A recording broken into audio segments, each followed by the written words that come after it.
Bezrat Hashem Itbarach, on va, comme à notre habitude, on va étudier un passage de la paracha qu'on avons lu le Shabbat dernier, donc la paracha de Bereshit. Alors, ça vous a pas échappé que le Shabbat que nous venons de vivre s'appelait justement donc Shabbat Bereshit, le Shabbat du début. Donc en fonction, par rapport à la paracha qui s'appelle Bereshit, on va l'appeler Shabbat Bereshit. Or, c'est très rare, c'est la seule paracha qui donne son nom à un Shabbat. Jamais. On dit jamais Shabbat Lech Lecha, Shabbat Vayera, Shabbat Chesara. Shabbat Bereshit, c'est la seule paracha où il y a un Shabbat qui porte son nom. Alors pourquoi? On va d'abord essayer de comprendre ça avant d'arriver à la dracha proprement dit, parce que c'est important de connaître la raison, parce que ça cache derrière un enseignement très important, très fort. Alors pourquoi cette appellation? Déjà, il faut voir dans Arié Deve Aillae. Il explique, je vous lis dans les mots et je traduis. Aïnyan Karou, le sujet est tel. Deviami Manoraim Achedoshi, que pendant les jours redoutables et saints, donc on a quand même connu 40 jours de Slichot, Rosh Hashanah, Kippour, ouais. Kol Adam, tout homme, sans exception, Ayalo Az Ero Teshuva, a eu au moins une pensée de Teshuva. Au moins, ça lui a effleuré son esprit. N'importe quel juif, même pas religieux, durant cette période, au moins pendant Yom Kippour, même si bien à la fin, pendant la Na'ila, tu vois, comme la synagogue remplie, tout le monde habillé en blanc de talit, les chants, le chauffard, il y a eu, peut-être que l'a effleuré une pensée de Teshuva. Donc tout le monde a eu une pensée de Teshuva durant ces jours-ci. Chacun à différents degrés. Mais qui belle azaratzmo, et donc la personne a l'accepté sur elle-même, Eizo anahagatova, une nouvelle, comment dire, anagatova, une nouvelle attitude. Chacun a pris sur lui un nouvel engagement. Kol ishifi erko, chaque homme selon sa valeur, au moindre gâteau et son niveau. L'arkan ikra Shabbat Bereshit. C'est pour cela que le premier Shabbat de l'année, on l'appelle Shabbat Bereshit. En tout cas, le premier Shabbat qui vient après les fêtes. Chez Maskirim le Hadam, on rappelle à l'homme, chez Maché Abarava, que ce qui est passé, est passé. On met à partir de maintenant, Matril Seder Hadash commence un nouvel ordre, commence un nouveau départ. Bishtadel Atasmo chez Ma'atatov et qui s'active, qui fasse l'effort à partir de maintenant d'être meilleur. C'est ce qu'on l'appelle Shabbat Bereshit, le Shabbat du début. C'est pas vraiment par rapport à la paracha. C'est le Shabbat pour un nouveau départ. Ce qui est passé est passé. Ce qu'on a fait comme erreur, on a tous fait des erreurs. Personne n'est parfait. D'accord? Ce qui compte, c'est les engagements qu'on a pris pour le futur.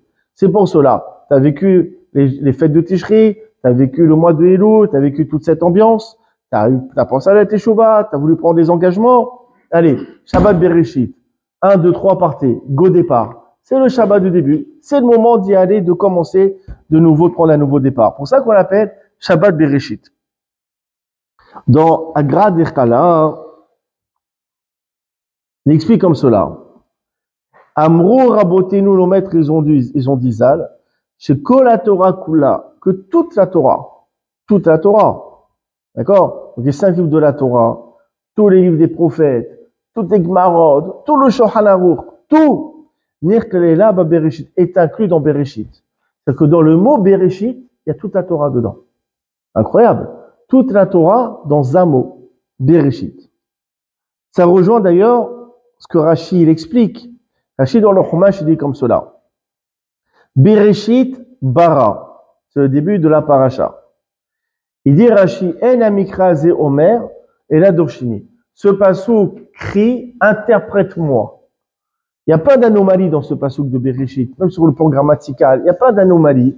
Le passouk qui dit, il hurle, il dit interprétez-moi. Donnez-moi un sens. Et Rashi, le premier sens qu'il donne, il dit Kimo Shidar Shura Botinozal, comme nos maîtres, ils ont interprété. Bereshit bara. Normalement, on aurait dû dire Barishona bara. En premier, il a créé. C'est quoi Bereshit? Le mot bête, on dirait que ça donne une raison. Pour le Réchit, Bara, il a créé. Ça veut rien dire. Pour le Réchit, il a créé. Si Réchit, ça fait référence à des entités. Bijouil à Torah. Dieu, il a créé le monde pour la Torah. Shini créet, Réchit. La Torah s'appelle Réchit. Donc, B, Réchit, pour la Torah qui s'appelle Réchit, Bara, Dieu, il a créé le monde. Donc, on voit que la Torah, elle s'appelle Réchit, elle s'appelle début. Ça passe dans Michelet, 8e chapitre, Réchit d'Arco. La Torah, elle est appelée le début de la voix de Dieu, le début de sa voix, Réchit. Il y a une deuxième entité, nous dit Rashi, qui s'appelle Réchit. C'est quoi? Israël, le peuple d'Israël. Ou Vishvil Israël, Réchit. Aussi pour les bénis Israël, le peuple d'Israël qui est appelé Réchit. Dans Jérémie, au début, 2e chapitre, Réchit Tevu Ato, le début de sa récolte. C'est quoi? En parlant de nous. Donc nous sommes appelés Réchit. Donc B, Réchit, Bara. Pour les deux choses qui s'appellent Réchit, la Torah et Ben Israël, Dieu il a créé le monde. Ça veut dire quoi? Que dans le mot Bereshit est inclus toutes les parties de la Torah et tous les commentaires, toutes les interprétations que l'on va donner ad sof adorot jusqu'à l'arrivée du Mashiach. Pareil aussi, toutes les neshamot d'Israël qui vont apparaître, qu'on va donner naissance, sont inclus aussi en allusion dans le mot Bereshit. Donc déjà dans le mot Bereshit, il y a absolument tout. Vous avez toute la Torah et toutes les neshamot des Ben Israël qu'on peut retrouver à travers ce mot Bereshit. D'ailleurs, maintenant on comprend quelque chose d'extraordinaire. Un commentaire du Tiferet Shlomo. Ça va, Fernand? Non, ouais. Il y a un commentaire du Tiferet Shlomo qui ramène la Mishnah dans Sanhedrin, page Lamed Zayin Amod Aleph, Sanhedrin, page 37. Quelque chose d'extraordinaire. Alors ça, c'est une phrase anti-dépression, mieux que l'exomile. Regardez cette phrase, magnifique. Celle-là, faut mettre un poster et la mettre au-dessus de son lit. C'est extraordinaire, vraiment, regardez. Kol ehad ve'ehad. Chacun, hayav, a l'obligation, l'omar de se dire, bishvili nivra olam. Le monde a été créé pour moi. C'est beau, pas ça? Ça dirait des phrases de Rocky ou Mohamed Ali. Le monde, il a été créé pour moi. Le monde m'appartient. C'est incroyable. D'accord? C'est-à-dire quoi? C'est quoi quand on est un peu en dépression ou quoi que ce soit? On se sent inutile. Je sers à rien. Pour ma famille, je sers à rien. Personne m'appelle. La société, personne. Hein, on se sent déprécié. On trouve pas d'utilité. Quand tu te mets en tête que le monde, il a été créé pour moi. Tout Antibes, là, cette plage, tout ça, la mairie, là, le monde, les États-Unis, tout ça, c'est pour moi que c'était créé. Ah, ça revigore un peu, ouais. À qui se lève tôt, le monde appartient. En plus, exactement. Alors, même ceux qui se lèvent pas tôt, le monde appartient de pour les. Encore plus. Alors, regarde. Ah, c'est vrai, c'est vrai. Alors, il dit comme cela, hein, il explique, se dire quoi? Alors, il ramène le commentaire de Rashi que le monde il a été créé pour Réchit et pour Israël. Ça veut dire quoi? C'est quoi le fait de dire pour moi le monde a été créé? Les man, iskor, veshev, elibo. Afin que la personne fasse un repentir, un travail de repentir dans son cœur. Il dit quoi? Du fait que pour moi le monde a été créé. Et j'ai la responsabilité de tout le globe. J'ai l'obligation de me mettre à étudier la Torah, au mitzvot, de pratiquer les mitzvot, afin que le monde ne soit pas déprécié. Quand quelqu'un il te dit, tu sais quoi, voilà, j'ai monté pour toi une multinationale. Oh, très très bien. Tu sais, c'est toi le PDG. Il faut que j'assure. Oh là là là, il faut que je travaille bien. Faut que je m'achète au costard. Il faut que je sache gérer une équipe. Il faut que je tienne bien la comptabilité. Il faut que je trouve un plan commercial. Il faut que j'assure.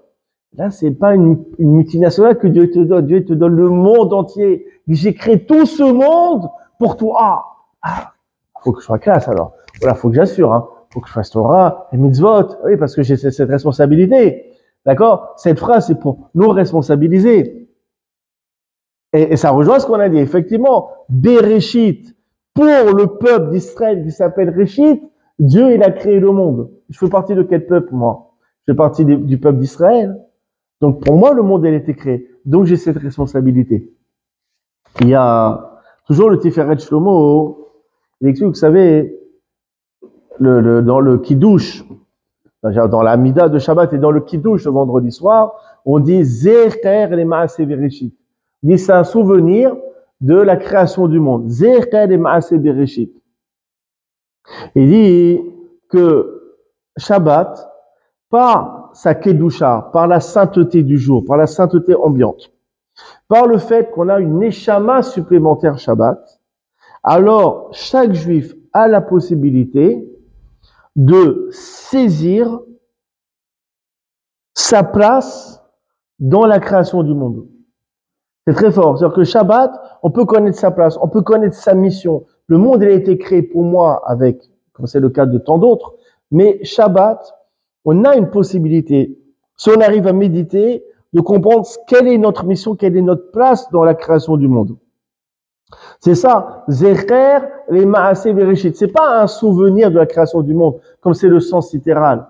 Non, Zecher, par la sainteté de Shabbat, Zecher, je peux me souvenir, je peux prendre conscience, les Maaseh Bereshit, les Maaseh, concrètement, à l'arca les Maaseh, concrètement, Bereshit, c'est quoi mon rôle dans ce monde qui a été créé? Il y avait un Rav qui disait une fois, le Rav Dre de Bonneuil, qui est connu pour les jeunes élèves, etc., il expliquait que tous les Shabbatot, d'accord, il faut faire comme Martin Luther King, I have a dream. Et que tous les Shabbats, il faut dire I have a dream. J'ai un rêve.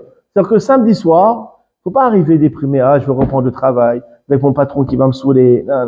Non, tu sors samedi soir, tu dis Shabbat, j'ai compris quelque chose, j'ai un projet, I have a dream, j'ai un rêve, je veux qu'ils aient, j'ai compris Shabbat, quelle était ma place, j'ai compris de quoi j'étais capable. C'est ça aussi la force de Shabbat, d'accord? Pas faire Shabbat que manger et dormir.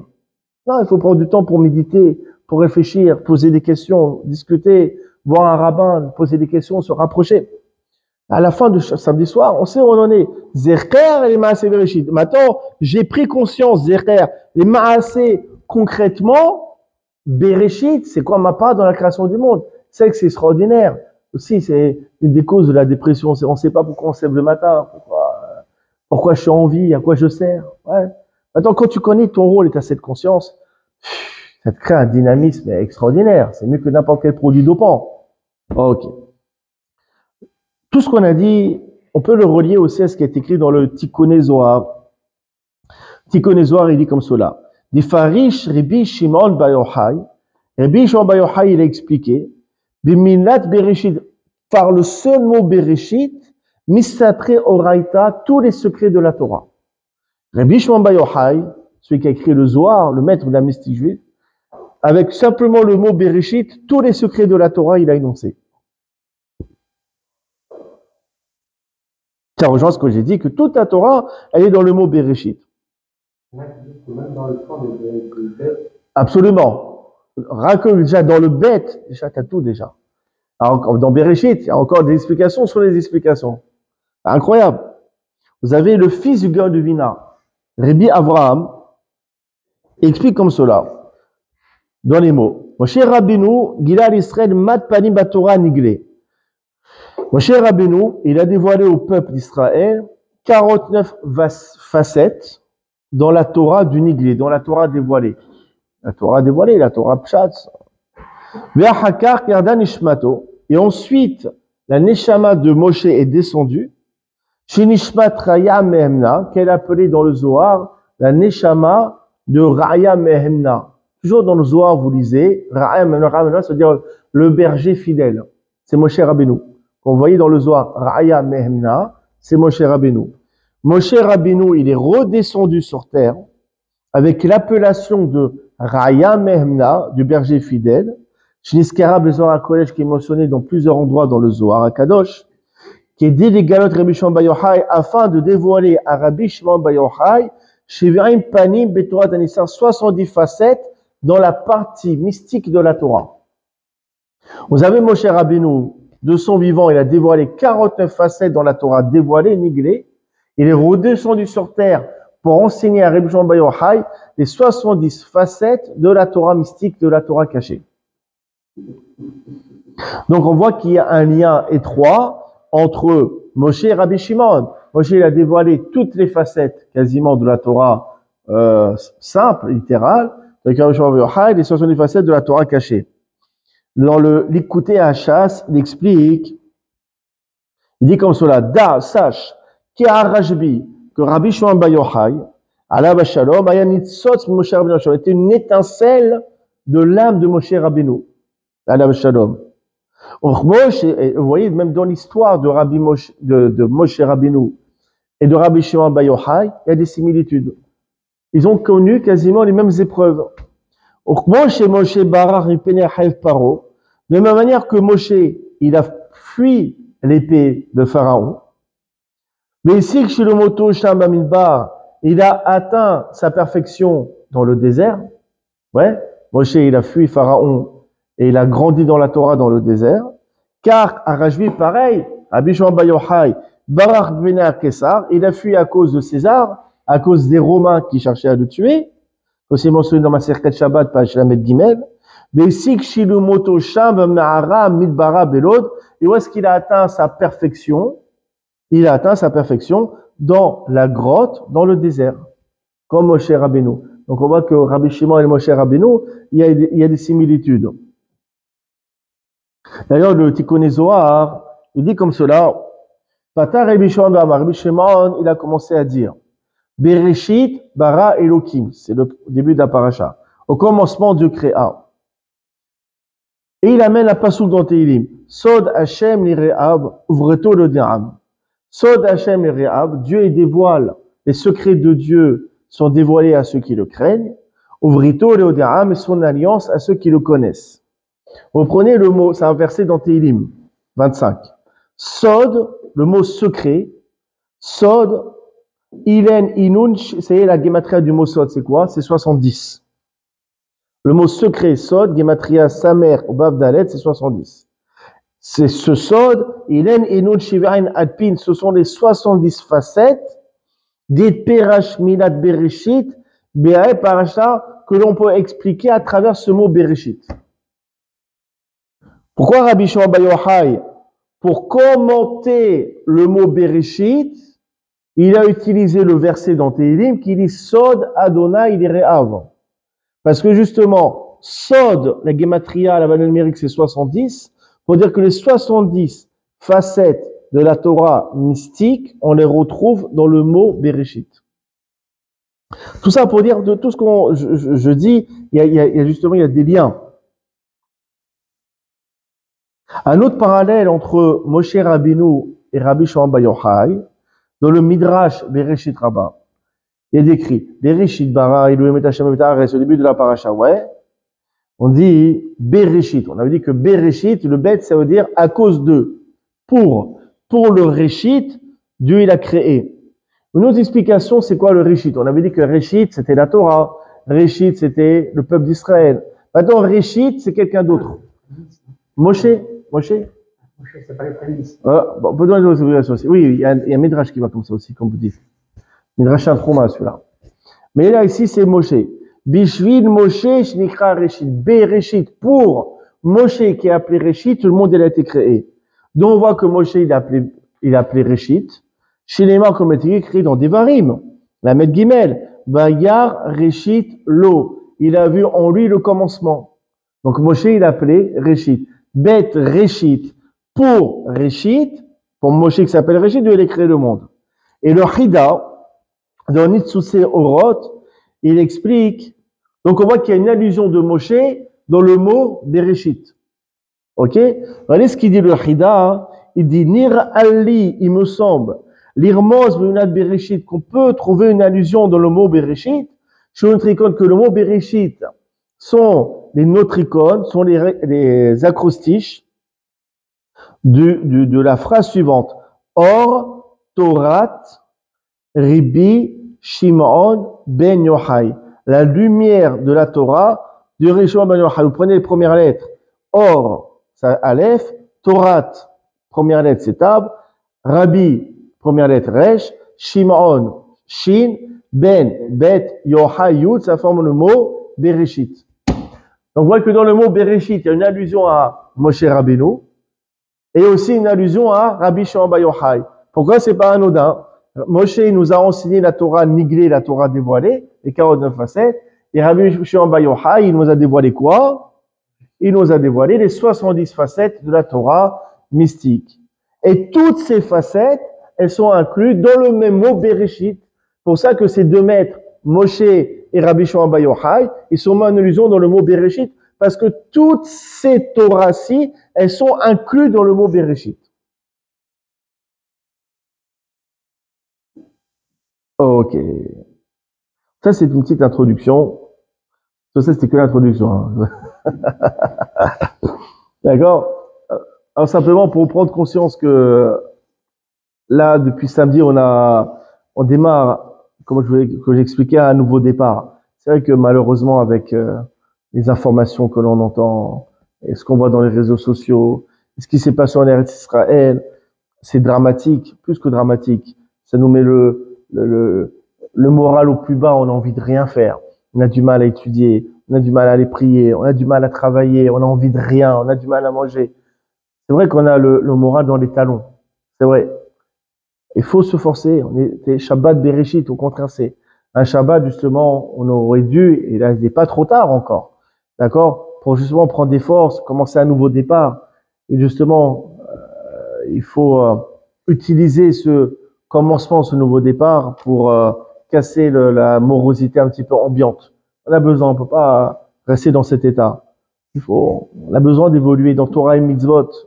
Voilà, c'est ce que Akadosh Baruch Hu, il attend de nous, malgré les événements, malgré que c'est extrêmement difficile. Maintenant, on passe à la dracha proprement dit. On va trouver une contradiction entre deux textes, entre deux midrashim. D'abord, on va commencer par un midrash. Midrash Beotiot de Rabbi Akiva. Alors, c'est un midrash qui est très mignon. On parle que Dieu, avant de créer le monde, il a fait un casting, comme Star Academy.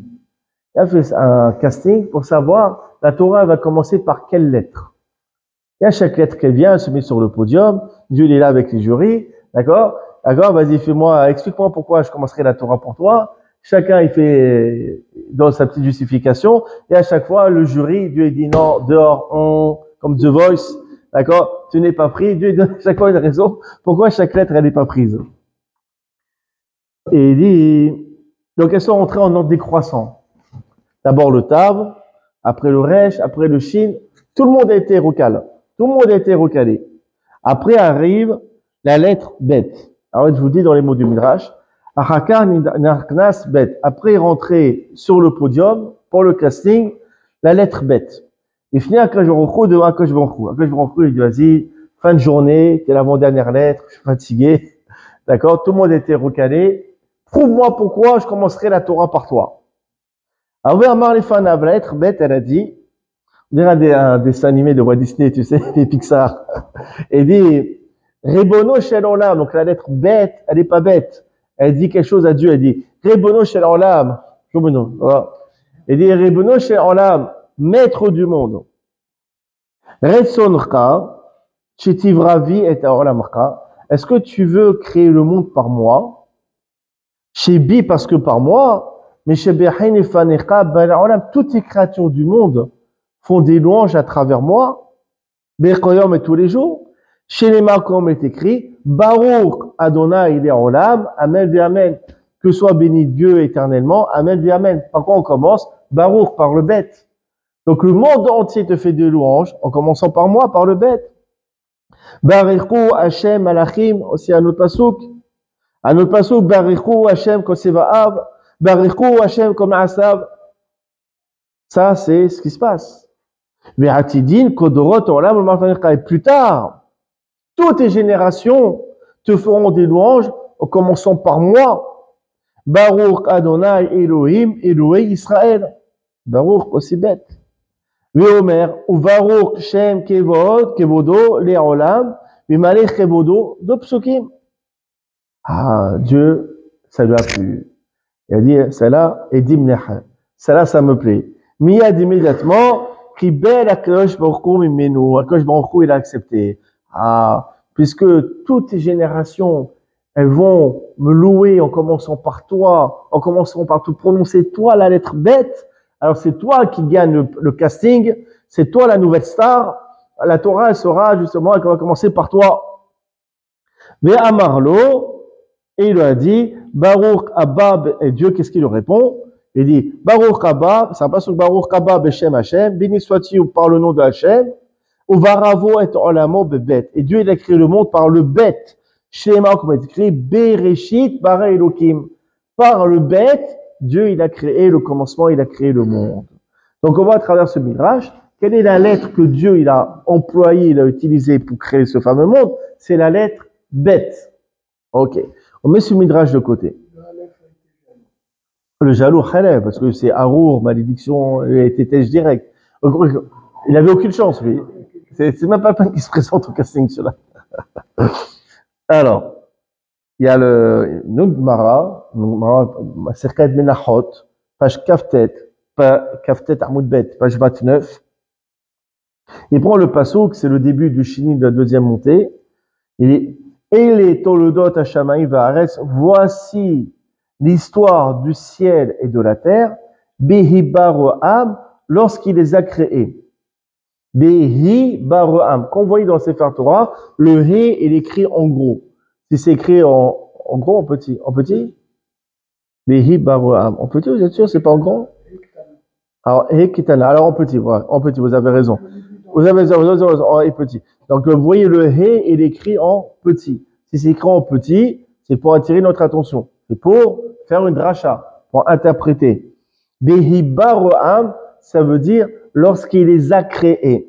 Et maintenant, on te dit là-bas, dans la Gemara, dans Menachot, Atikri Bi Baroam, ne lis pas Behi Baroam lorsqu'il les a créés, et là, mais Behi Beraam. Il les a créés avec la lettre He.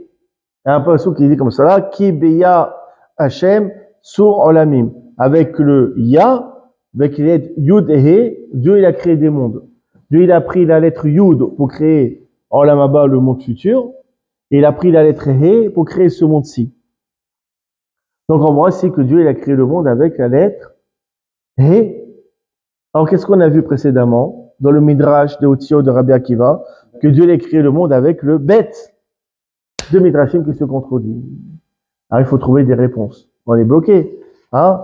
C'est avec le Bet ou c'est avec le He? Le Midrash il dit avec le Bet. D'accord? Et la Gemara, le Talmud, dans Menachot, il dit avec le He. Il y a une contradiction flagrante même. C'est une autre dracha, ça. Encore un autre Midrash. Mais Bararam, mais Avraham aussi. On va retrouver un autre Atirout. Déjà, on va prendre en compte la Gemara dans Menachot, que Dieu il a créé le monde avec le He. Pourquoi Dieu il aurait créé le monde avec le He? Qu'est-ce qu'elle a de spécial cette lettre? Pourquoi il n'a pas utilisé le Kouf, le Resh? Pourquoi Dieu il aurait créé le monde avec le He, comme on nous dit dans Maserhet Menachot? Alors pour cela, on reste toujours dans la Gemara, dans Menachot, mais pas la même page. Page Kaftet Amoud Bet, page 29. Je vous lis dans les mots. Pourquoi ce monde-ci il a été créé par le He? Mepene Shedomé les Arsadra. Parce que le He ressemble à un sas d'entrée. Chez Kol la 7, Yetse. Dans un sas d'entrée, celui qui veut sortir, il peut sortir. Comme le cinéma. Les gens, ils sortent tous en même temps. Ils rentrent un par un. Ah voilà, exactement. Et maintenant, celui qui veut pas rentrer, il peut sortir. Vous connaissez la blague comme ça? Il y en a, on s'étend un petit peu parce que ça fait une demi-heure comme il y a un comme ça. Qu'est-ce qu'il fait? Il va à la caisse du cinéma. Il dit, madame, je peux avoir la place, je sais pas, pour Mission Impossible? Oui? Ok. Il revient. Je peux avoir la place pour Mission Impossible? Oui. 3 fois, 4 fois, 10 fois, 15 fois. La dame, elle fait, la caissière, elle fait, monsieur, ça fait 15 fois, vous me donnez la même place pour le même film. Je dis oui, parce que j'achète le ticket. Et quand j'arrive devant, il y a une, elle me le déchire. Donc, je suis obligé de racheter un autre. D'accord? Donc, c'est quoi? Alors, c'est quoi l'image? C'est que le He, il ressemble à un sas d'entrée. D'accord? Celui qui veut rentrer un peu plus profondément, il peut. Celui qui veut sortir, il peut sortir. C'est quoi l'image? Il est comme cela. Ça veut dire quoi? Comment on peut sortir? Le hé, si vous voyez le hé, il est ouvert en bas. Ça donne une porte de sortie. Ça veut dire quoi? Celui qui veut trébucher, celui qui veut mal se comporter, celui qui veut faire des fautes, il peut. C'est l'autre problème. Celui qui veut sortir de ce monde, comme on dit dans Pirkei Avot, c'est le 4e chapitre, Akina Vatava Kavod, Motsiat Adam Mina Olam, avec la jalousie, le désir, la recherche des honneurs, font périr, font sortir la personne de ce monde-ci. Celui qui veut pécher par jalousie, par désir, par recherche des honneurs, il peut. La porte, elle est ouverte. La personne qui veut fauter, elle peut fauter. C'est pour ça que Dieu, il a créé le monde avec le hé, pour laisser le libre arbitre. Tu veux faire du mal, tu veux sortir de ce monde à cause de tes fautes, tu peux, voilà, en bas, il y a une porte de sortie, tu peux dégager, tu peux mal te comporter. Par contre, la Gemara, elle continue. Maintenant, pourquoi, vous voyez, dans le hé, il y a un petit hé là-bas, à gauche, il y a un petit point. Pourquoi ce pied, il est suspendu? Dit Adar Betchouva, parce que s'il veut faire Teshouva, s'il revient Betchouva, mais il y a aussi une ouverture en haut pour pouvoir retourner. Alors pourquoi il y a un hé? Il y a une ouverture en bas. C'est-à-dire celui qui veut dégager de ce monde, qui veut fauter, il est libre, il peut fauter, il y a le libre arbitre. Par contre, c'est la personne qui a fauté. Si elle veut revenir, elle peut. La porte, elle est encore ouverte. C'est l'ouverture du haut. Parce que c'est plus difficile. Là, il faut grimper. D'accord? C'est plus difficile, c'est plus facile de chuter, d'accord, que de revenir. C'est comme au cinéma, les gens sortent, vous ne pouvez pas rentrer par là. C'est vrai, c'est vrai. Moi, c'est longtemps que je peux aller au cinéma. J'ai entendu. Oui, c'est vrai. C'est l'image. Donc, c'est magnifique. Dieu, il a créé le hé. Pourquoi? D'abord, pour symboliser le libre arbitre. Tu veux fauter, tu peux. Il y a une porte vers le bas. Mais aussi pour montrer que la teshuva, elle existe. Que personne n'est repoussé. Que même celui qui est sorti, il y a quand même une ouverture vers le haut pour revenir. C'est pour ça que Dieu, il a créé le monde par le hé. Le hé, ça représente la possibilité de fauter et la possibilité aussi de faire teshuva. C'est la possibilité de tomber dans les griffes du Yetzer Hara, mais aussi de faire teshuva, de revenir à Dieu. D'ailleurs, d'où le mot, comment on dit le repenti? Teshuva. C'est quoi teshuva? Tashuv hé. Tu reviens dans le hé. Quand toi, tu n'étais pas pratiquant, tu as quitté ce monde religieux par la porte du bas, par la porte du hé, tu fais teshuva, tashuv hé. Tu reviens dans le hé. Tu reviens par la porte du haut. D'où le mot teshuva. Maintenant, on peut répondre à la question. Pourquoi Dieu, il a choisi, par rapport à la contradiction des deux midrashim? Regardez, il faut se replonger dans la paracha de ce fameux épisode de la faute du fruit défendu.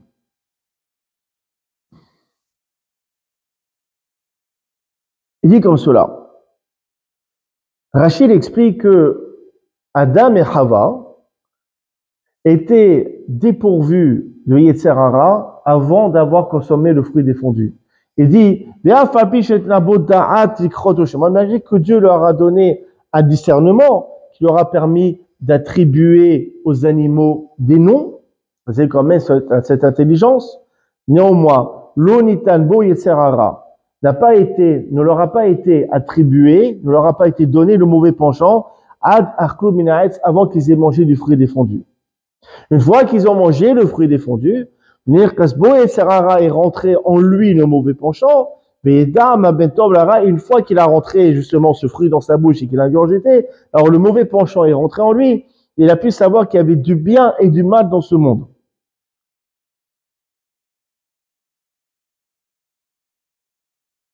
Maintenant, on comprend quelque chose d'extraordinaire. C'est-à-dire qu'il y avait deux mondes. Il y avait un monde avant la faute, où l'homme était dépourvu de mauvais penchants, et il y avait un deuxième monde, après la consommation du fruit, après la faute, où l'homme est justement à l'intérieur de lui un mauvais penchant. Maintenant, on comprend. Le hé, ça représente la possibilité de fauter et la possibilité de faire teshuva. C'est la création. Le hé, représente la création du monde après la faute, après la consommation du fruit, où le Yetzer Hara, le mauvais penchant, existe dans l'homme, où l'homme il peut fauter, et aussi l'homme peut faire teshuva. C'est le nouveau monde, après la faute, a été créé avec la lettre He. Par contre, le monde qui existait avant la faute, un monde dénué de mauvais penchants. Donc, il n'y a pas de faute. S'il n'y a pas de faute, il n'y a pas de teshuva. Donc, ce monde, il n'a pas été créé par la lettre He, parce qu'il n'y a pas de faute, il n'y a pas de teshuva. Donc, ce monde avant la faute, il a été créé par le bête. Et donc, il n'y a plus de contradiction. Quand on dit dans le Midrash que le monde a été créé par le bête, oui, Bereshit, avant la faute, le monde est créé par le bête. Par contre, une fois que l'homme il a fauté, on rentre dans un nouveau monde, avec la pureté, avec la mort, avec les difficultés de la vie, avec le travail, avec lui. D'accord? Là, ce nouveau monde, il a été créé avec la lettre He. Donc, il n'y a plus de contradiction entre les deux Midrashim. Extraordinaire ou pas ce Tiroutz? Un beau Tiroutz, belle réponse. Et le biboul, le fait qu'il a mangé le fruit, Oui, ça a créé un biboul. absolument. Un biboul, c'est pour ça qu'on a le Talmud Babi. Talmud Bavi. Ouais, ben, tout est mélangé dedans, oui. Mais bout de balle. On est obligé de Absolument. tirer le vrai du faux. C'est ça. Maintenant, regardez. Sur le Rachid qu'on vient de voir, il y a un autre Rachid dans la paracha, on va passer à autre chose. Il y a un autre Rachid dans la paracha qui nous pose un problème. Il y a marqué Bereshit bara Elod Hashamaim. Marqué il y a marqué dans un pasuk Hashem Elokim. Ben voilà, Beyom Bero Hashem Elokim et Hashem et Haaretz. Il y a marqué le jour où Dieu il a créé au Hashem Elokim, Dieu il a créé les cieux et la terre. Beyom Bero Hashem Elokim. Pourquoi il y a marqué Hashem Elokim? On sait que Hashem c'est Yudke Vavke, ça représente Dieu dans sa rahamim, dans sa miséricorde. Et Elokim, Dieu dans sa midatadi, dans sa sévérité. Pourquoi il y a marqué le jour où Yudke Vavke, Elokim, il a créé le monde? Ces deux attributs qui sont totalement, qui s'opposent, qui sont totalement antinomiques. Alors, Rachid il explique, au début Dieu il a voulu créer le monde avec simplement midatadin, avec le nom de Elokim, que sévérité. Tu tiens bien, tu restes en vie, tu tiens mal, tu meurs, direct, à la seconde. Il a voulu que le monde soit régi par un midatadin, par la rigueur. Il a vu que le monde, il ne pouvait pas tenir. On serait tous morts, il n'y aurait même plus d'habitants sur Terre. S'il n'y a que du din. C'est pour ça qu'il a fait devancer son caractère, sa mesure de rahamim, de miséricorde, Ushtafa midatadin, et l'a associé à sa mida, son caractère de sévérité. Donc qu'est-ce qu'il a fait? Dieu, il a mis de l'eau dans son vin, c'est le cas de le dire. D'accord? Puis Kabbalah, ça représente certaines choses. Il a dit, je ne veux pas créer le monde qu'avec Elohim, la midatadin, la rigueur, mais je vais mettre aussi de la rahamim, de la miséricorde pour adoucir. C'est ça qui a marqué Bero, Hashem, Elohim. Alors, il y a une question. Entre nous, est-ce que Hashem, il se comporterait ou il réfléchirait comme un être humain qui changerait d'avis? Un être humain, il peut changer d'avis. Tu prends un dessinateur, il commence un dessin, il voit finalement que ça lui plaît pas, alors il change ou il rajoute des choses. Mais Dieu, il réagit pas comme ça. C'est quoi cette histoire? Il a voulu créer par Midatadin, après finalement il a compris que c'était pas une bonne idée, il a rajouté de la Midat Rahamim. C'est quoi cette histoire? Dieu, il sait pas depuis le début qu'il faut mettre de la Rahamim, qu'il faut mettre de la miséricorde dans le monde? Ouais. Ah, pourquoi il n'a pas fait depuis le départ? Pourquoi il avait besoin d'abord de créer un monde avec Rahamim, avec rigueur, pour comprendre que ça pouvait pas tenir et rajouter de la Rahamim après? Ça, il savait depuis le début que ça pouvait pas marcher un monde régi uniquement par la rigueur. Alors pourquoi il a fait si c'est pour corriger après? C'est une bonne question, ça. Alors regarde. Il y a un principe, sauf Maasé, oui. Dans le texte que je lis, là, dans le Safra, ils disent que dans tous les chapitres, on est sous le régime de la rigueur. Dans le deuxième chapitre de Bereshit, on est sous le régime du mélange rigueur D'accord. et miséricorde. D'accord. Hashem Elohim est cité dans le deuxième. D'accord. Ça se tient. Et la raison du premier chapitre d'être dans la rigueur, c'est parce qu'il a créé la nature. Et la nature doit être créée selon Les règles de. rigoureux. D'accord. Il ne peut pas être immuable. Il peut pas se transformer. Ça marche. Ok, ça. Et quand l'homme est arrivé, l'homme est faillible, c'est là Et qu'il a créé les Rahamim. C'est pas mal, c'est bien. Donc, on attribue le Rahamim, le dit. Mais si on suit le pirouge de Rashi, que Dieu, il a d'abord créé avec Midatadin et qu'il a changé d'avis, il a dit, ah, ça peut pas tenir, je vais rajouter le Rahamim. Et Dieu, il sait très bien que ça pouvait pas marcher. Pourquoi il n'a pas fait tout de suite avec un Rahamim? Alors, ça c'est pas mal comme explication, mais sur l'idée que Dieu, il a changé d'avis, qu'il s'est rendu compte que c'est pas une bonne idée, cet aspect humain que Rashi il attribue à Dieu, c'est ça qui est dérangeant. Alors, il faut expliquer, il faut essayer de donner un sens. Alors déjà, il y a un principe. Sauf ma'aseh b'machashavat yachila. On le lit dans les Chadodi. D'accord? La finalité d'une œuvre a commencé par une pensée. Tous les plus grands projets, c'était par des pensées. D'accord? S'il n'y avait pas des rêveurs, ou s'il n'y avait pas des fous, il n'y aurait jamais eu d'avion, jamais de...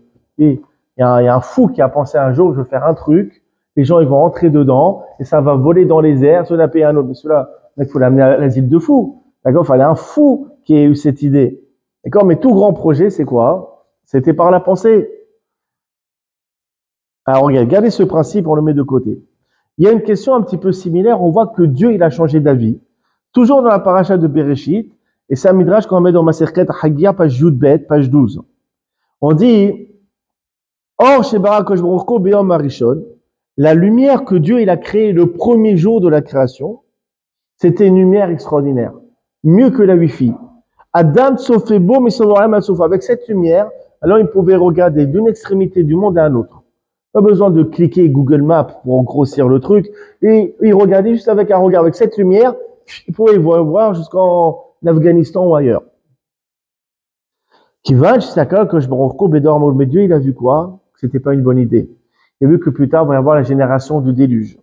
On va Dorapalaga, la génération de la tour de Babel. Il a vu que leurs actions étaient remplies de débauches. Amad et Ganzomen. Alors il a pris l'initiative, il a pris cette lumière Dieu, il a caché. Il dit c'est pas bon que les Rechaim, que les impies vont utiliser cette lumière. Imaginez, vous les donnez au Hamas, après envoyer les roquettes, ils savent vous viser avec cette lumière. Il dit, vu que le Hamas va exister, cette lumière, je vais la cacher, je veux pas qu'ils profitent. Chez les mains, comme il est écrit dans Yov la Medachet, Imna Mershaim Oram. Il a privé leur lumière des Rechaim. Au Miganazo, maintenant cette lumière, elle est cachée pour qui? Les Sadikim Latidavo, pour les Sadikim dans le monde à venir. Chez les mains, Vayar Elohim et Or Kitov. La question, elle est, Dieu, il savait pas depuis le début que c'était pas bien, qu'il va y avoir des Rechaim, qu'il va y avoir des impies, qu'il va y avoir des dictateurs, que c'était pas une bonne idée de créer une super lumière comme celle-ci. Il savait depuis le début. Ah, pourquoi il a créé? La même question. Il a créé une lumière extraordinaire et a vu que c'était pas une bonne idée parce qu'il y a des Rechaim, il a caché. Mais tu sais pas depuis le début que t'es Dieu, t'es le créateur. Il savait très bien depuis le début que c'était pas une bonne idée. Ah, pourquoi il a créé? Pareil aussi, c'est la même question qu'on a posée. Oh, d'accord? Ah, pourquoi obligé? On va voir. Pareil aussi. Pourquoi tu as créé un monde avec de la rigueur? Tu as vu que c'était pas une bonne idée, tu l'as adouci avec de la rahamim, de la miséricorde. Il a détruit les mondes. C'est vrai qu'il a créé les Oui. mondes, il les a détruits. Effectivement. Mais là, on parle de ce monde même. Il a créé des choses, après qu'il a retiré comme cette lumière. Alors, regardez. J'applique le fameux principe. Sauf ma'aseh b'machashavat yachida. Que la finalité d'une action, elle ne peut exister uniquement si elle a été pensée. C'est-à-dire que ce que Akadosh Baruch Hu va nous donner plus tard, les Atid Lavo, dans les jours à venir, après l'arrivée du Mashiach, il y aura des choses extraordinaires qu'on n'aura jamais vues. D'accord? Toutes ces choses-ci, il les a déjà créées avant. C'est-à-dire qu'Akadosh Baruch Hu ne peut nous donner que ce qu'il a déjà créé. Pourquoi? Il y a un passouk dans Kohelet qui est connu. C'est quoi ce verset? On dit Ve'en kol hadash tahat hashemesh. Il n'y a rien de nouveau sous le soleil. Il n'y a rien de nouveau sous le soleil. Dieu, il a fait un pacte qu'une fois que le monde est monde, il n'y aura pas de nouvelle création. Dieu ne va pas inventer des trucs qui n'ont jamais existé, des dragons et tout. Non. Dieu ne pourra nous dévoiler dans les temps futurs uniquement des choses qui ont déjà été créées. Mais Dieu, il a fait un pacte, il a fait un serment qu'il n'y aura pas de nouvelle création. Donc maintenant, on comprend pourquoi Dieu, il avait besoin de créer cette super lumière pour la retirer après, pour nous la redonner plus tard.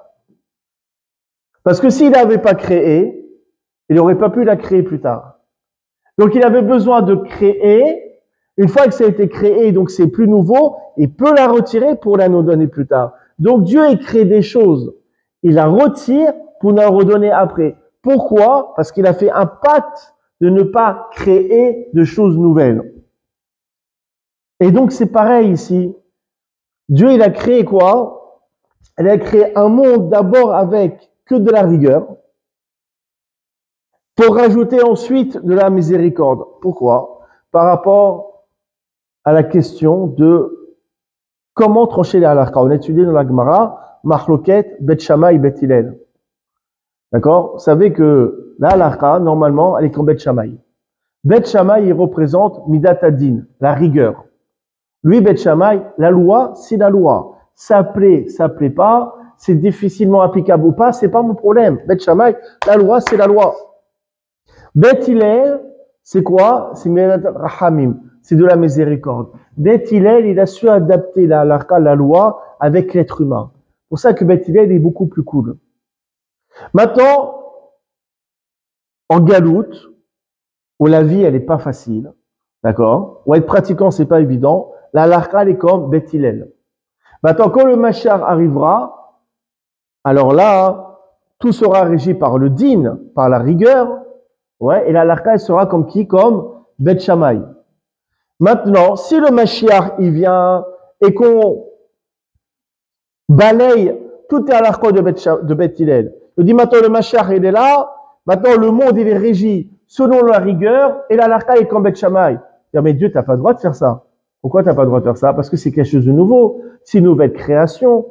Or, en hadash hadash shemesh, il y a rien de nouveau sous le soleil. Tu ne peux pas créer quelque chose de nouveau. Tu ne peux pas créer un monde qui est régi selon la rigueur avec les halachot selon Beth Shammai. C'est quelque chose de nouveau. Dieu, tu n'as pas le droit. Alors, pour rétorquer, pour prévoir justement cet argument, qu'est-ce qu'il a fait Dieu? Au tout début de la création, il a créé un monde régi par la rigueur, quitte après mettre de la rahma et de la miséricorde. Pourquoi? Pour plus tard mais pour plus tard faire dominer la rigueur sur ce monde et appliquer la halakha comme Beth Shammai. C'est extraordinaire. Donc Dieu écrit quelque chose pour pouvoir nous le redonner après, sinon il n'aurait pas pu. Je termine juste sur quelque chose d'extraordinaire. Pourquoi Dieu il a fait ce pacte de ne pas faire une nouvelle création? Je ne sais pas. Pourquoi il est rentré dans cette difficulté? Pourquoi il s'est limité? C'est vrai. Il faudrait chercher. C'est un blocage, c'est auto-bloqué, oui. C'est des mondes qui ont été détruits. Comment? Qu'est-ce qu'il reste des mondes qui ont été détruits? Ah, je ne sais pas. Ça faudrait le Midrashim. Il faut voir le Midrashim. Est-ce que Il y a marqué dans Merahefet. Ouais. Le Merahefet, Met Refa. Ça veut dire qu'aujourd'hui, Refa, c'est les 288 et les succès avec Toucha. Ça veut dire qu'il nous est resté de ces mondes-là que ces étincelles. Que nous, on est obligé de comprendre avec les. On récupère avec Extraordinaire. Lula. Extraordinaire. Razak. Est-ce que c'est lié au Tzimtzum, cette histoire? C'est Peut-être. Ça peut être une piste, parce que Dieu, il s'est limité là-dedans. Ça fait aussi partie de ça, peut-être. Il s'est rétracté, c'est vrai, il s'est auto-limité. Faut voir. Je ne pourrais pas répondre ou non, j'ai pas vu le sujet. Mais ça peut être une idée. Il faut voir. Il faut fouiner. Mais ça fait partie, effectivement, des endroits où Dieu s'est rétracté, s'est limité. C'est vrai que c'est créé cette limite. Bon, il faut voir.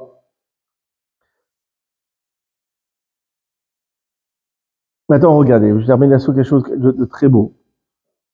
On avait dit quoi? Que le premier monde, donc le monde qui existait avant la faute de Adam Arishon, a été créé par quoi? Par le bête, déjà. Par la lettre bête. Ok. La lettre bête, c'est parfait. C'est un monde où il n'y a pas de Yessara, pas de mauvais penchant, personne ne peut frotter.